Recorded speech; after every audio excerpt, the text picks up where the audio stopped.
अभी रिसेंटली मेरे को एक स्टूडेंट ने बोला कि JSW का एनर्जी बिजनेस जो है, जो JSW एनर्जी है, उसका शेयर प्राइस अराउंड 15-20% टूट चुका है। इसमें इन्वेस्टमेंट की गुंजाइश बन सकती है नहीं। तो मैंने इस बिज़नेस को स्टडी किया और अपने स्टूडेंट को ढंग से समझाया कि ऐसे बिजनेसेस के अंदर आपको जो जेस्टेशन पीरियड है वो बहुत ज़्यादा हो सकता है और आपका रिस्क की एपिटाइट भी ज़्यादा होनी चाहिए। क्योंकि सबसे वन क्राइटेरिया है कि कंपनी की मार्केट कैप 48,000 करोड़ की है और कंपनी का इस क्वार्टर का जो इंटरेस्ट एक्सपेंस है वो अराउंड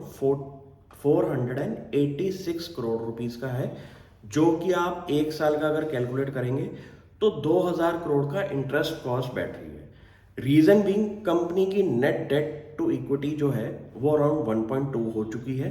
0.5 के कंपैरिजन पे, लास्ट ईयर के कंपैरिजन पे। इसका मेन रीज़न है कि कंपनी ने एक बहुत बड़ा एक्विजिशन किया है, जिसकी वजह से कंपनी के जो मेगावाट्स हैं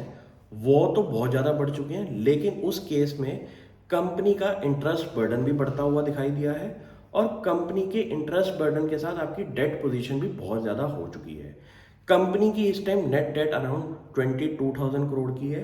मार्केट कैप अराउंड 48,000 करोड़ की है और कंपनी का जो इस क्वार्टर का प्रॉफिट आफ्टर टैक्स है उसके अंदर भी डिक्लाइन दिखाई दिया है। मेरा फोकस एरिया ये रहता है कि कुछ ऐसी कंपनीज ढूंढें जहां पे सबसे बड़ी बात क्या है, आपका net debt to equity around 0.5 से लेके 1 के लेस देन हो।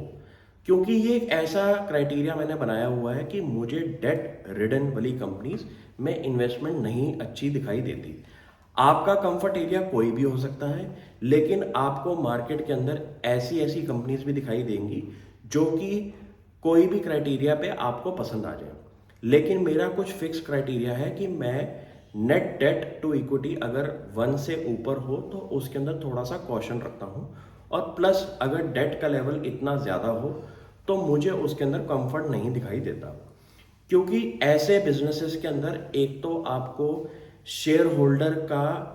री एंट्री बहुत ज़रूरी होती है फंड रेजिंग के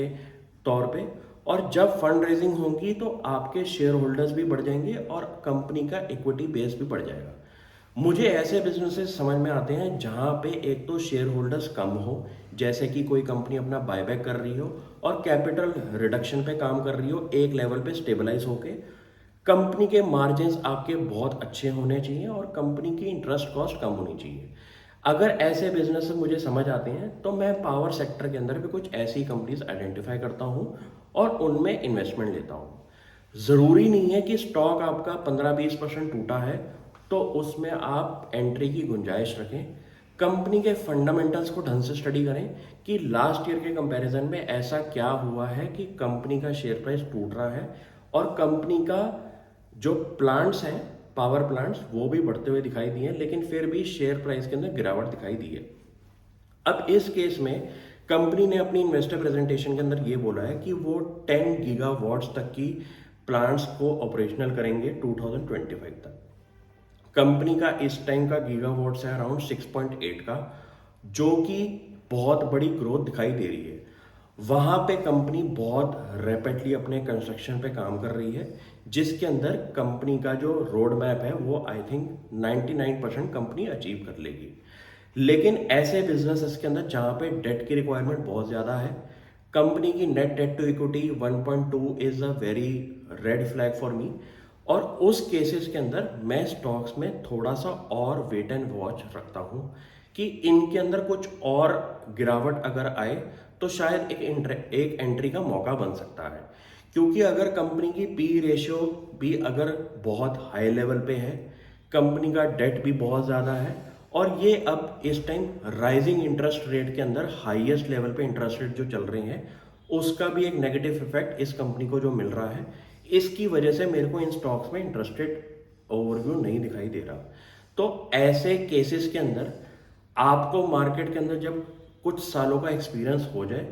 तो आप एक वेल पोजीशन पे रह सकते हैं कि कौन किस स्टॉक्स को आप इग्नोर कर सकते हैं और रिजेक्ट कर सकते हैं। क्योंकि मार्केट के अंदर तो 5,000 कंपनीज हैं, लेकिन उस स्क्रीनिंग क्राइटेरिया पे आपको सबसे ज़्यादा काम करना है जहां पे आप कंफर्ट लेवल पे इन्वेस्टमेंट करें और कंपनी का अगर शेयर प्राइस टूटे भी और आपके फंडामेंटल्स अभी भी इंटैक्ट हैं, तो आपको घबराने की दिक्कत नहीं होगी। इस केस के अंदर कंपनी का जो शेयर प्राइस है वो काफ़ी ज़्यादा वॉलेटाइल रहता है, और ऐसे केस में मेरे को कंफर्ट एरिया नहीं दिखाई दे रहा है जहां पे नेट डेट टू इक्विटी 1.2 हो।